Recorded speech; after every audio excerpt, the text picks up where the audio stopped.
इस वीडियो में हम एसी जनरेटर और ट्रांसफार्मर दोनों के प्रिंसिपल के बारे में बात करेंगे और उनसे जुड़े हुए दोनों डेरिवेशन करेंगे। एसी जनरेटर का प्रिंसिपल एसी जनरेटर का प्रिंसिपल ये होता है कि अगर हम किसी भी रेक्टेंगुलर कॉइल को मैग्नेटिक फील्ड में मूव करते हैं तो उसमें एक करंट इंड्यूस हो जाता है और इस करंट की वैल्यू हमें निकालनी है। तो आओ फटाफट से स्टार्ट करते हैं। तो मेरे बगल में आपको दिख रहा होगा एसी जनरेटर, इसमें नॉर्थ और साउथ पोल आपको दिख रहे होंगे, जिसकी वजह से मैग्नेटिक फील्ड इसका यहाँ एक्ट करेगा और इस कॉइल को हम क्या कर रहे हैं, रोटेट करा रहे हैं। अगर हम कॉइल को रोटेट करेंगे तो हमारा जो ईएमएफ है वो इंड्यूस होगा इस कॉइल में, जिसकी वजह से करंट भी प्रोड्यूस होगा। ठीक है, तो हमने रजिस्टर इसमें यूज कर रखा है आर और हमें करंट का फॉर्मूला यूज करना होगा E/R। ओके, तो हमें निकालनी है पीक वैल्यू इस ईएमएफ की, जो इसमें ईएमएफ इंड्यूस होगा। अगर हमने ईएमएफ की वैल्यू निकालनी है तो हमारे पास एक कॉइल है, इसका एरिया वेक्टर है हमारे पास। इस एरिया वेक्टर ने मैग्नेटिक फील्ड के साथ एंगल बना रखा है थीटा, तो फ्लक्स की वैल्यू हो जाएगी यहाँ पे BA cos थीटा। ओके, या तो आप B vector dot A vector भी लगा सकते हैं इसमें। इसके बाद हमारे पास जो ईएमएफ की वैल्यू रहने वाली चीज, ईएमएफ की जो वैल्यू है वो लेंज लॉ से हम निकालेंगे, जो कि होता है E = -N/dt।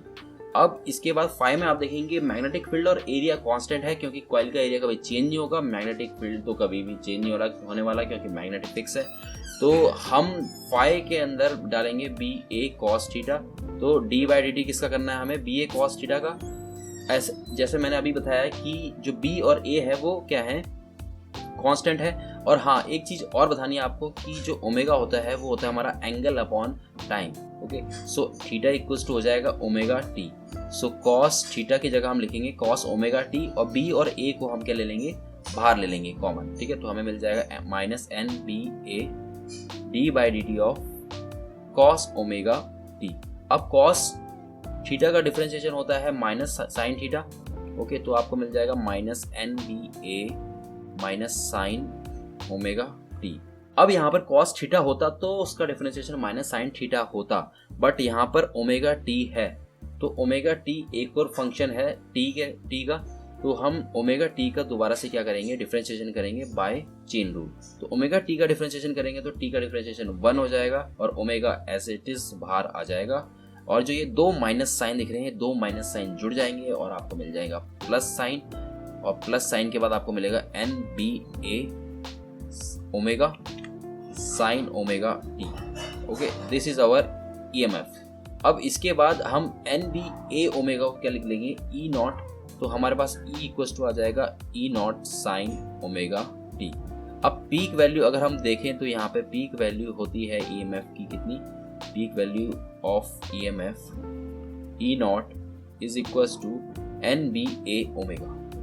NBA ओमेगा हो जाएगा। ठीक है, अगर हमें करंट की वैल्यू निकालनी है तो करंट की वैल्यू होती है EMF अपॉन रेजिस्टेंस, तो NBA ओमेगा अपॉन R मिल जाएगा आपको। ठीक है, तो करंट की वैल्यू भी आ गई, पीक वैल्यू ऑफ EMF भी आ गई। ठीक है, अब हम करते हैं नेक्स्ट डेरिवेशन। हमारा नेक्स्ट डेरिवेशन होने वाला है ट्रांसफार्मर से रिलेटेड। तो ट्रांसफार्मर में हमें निकालना होगा ट्रांसफॉर्मेशन रेशियो। तो ट्रांसफॉर्मेशन रेशियो का जो फॉर्मूला होता है वो है हमारे पास ES/EP। ओके, यहाँ पर जो ES है वो कैसे निकलेगा, हमारा जो S है वो उसका मतलब है सेकेंडरी कॉइल। ठीक है, सेकेंडरी कॉइल में नंबर ऑफ टर्न्स होते हैं NS और प्राइमरी कॉइल में नंबर ऑफ टर्न्स होंगे NP। ओके, अब इसके बाद आप देखेंगे कि अगर हमें ट्रांसफॉर्मेशन रेशियो निकालना है तो ES और EP निकालना होगा हमें। तो इससे पहले हम एक प्रिंसिपल भी जान लेते हैं, जो इसका प्रिंसिपल है ट्रांसफार्मर का। क्या प्रिंसिपल होता है इसका, प्रिंसिपल ये होता है कि अगर हम प्राइमरी कॉइल में करंट चेंज करेंगे तो सेकेंडरी कॉइल में फ्लक्स चेंज होगा, और सेकेंडरी कॉइल में फ्लक्स चेंज होने से सेकेंडरी कॉइल में एक EMF इंड्यूस हो जाएगा। ठीक है, इसका मतलब ये है कि जो प्रिंसिपल है इसका ट्रांसफार्मर का वो डिपेंड करता है म्यूचुअल इंडक्शन में। ठीक है, तो प्रिंसिपल ऑफ ट्रांसफार्मर क्या है, म्यूचुअल इंडक्शन। ठीक है, इसके बाद हम बात करने वाले हैं हमारा ट्रांसफार्मर रेशियो की। ट्रांसफार्मर की जो रेशियो होता है, ट्रांसफॉर्मेशन रेशियो, ES/EP होता है। ES की वैल्यू होती है -NS/d/dt और EP की वैल्यू होती है -NP/d/dt।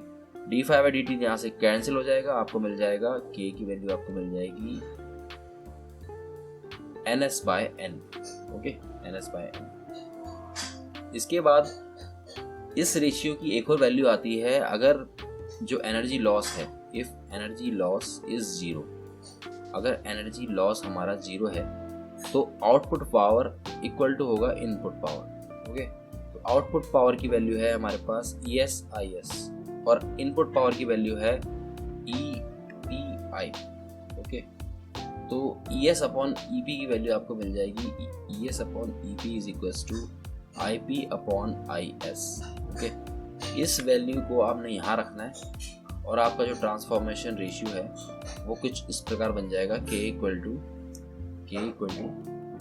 E S over E P equal to N S by N P और equal to I P by I S.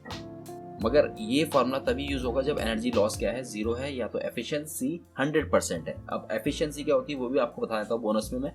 Efficiency का फॉर्मूला, एफिशिएंसी ईटा से डिनोट करते हैं और इसका फॉर्मूला होता है output power upon input power into 100, अगर हमें परसेंट पे निकालना है तो।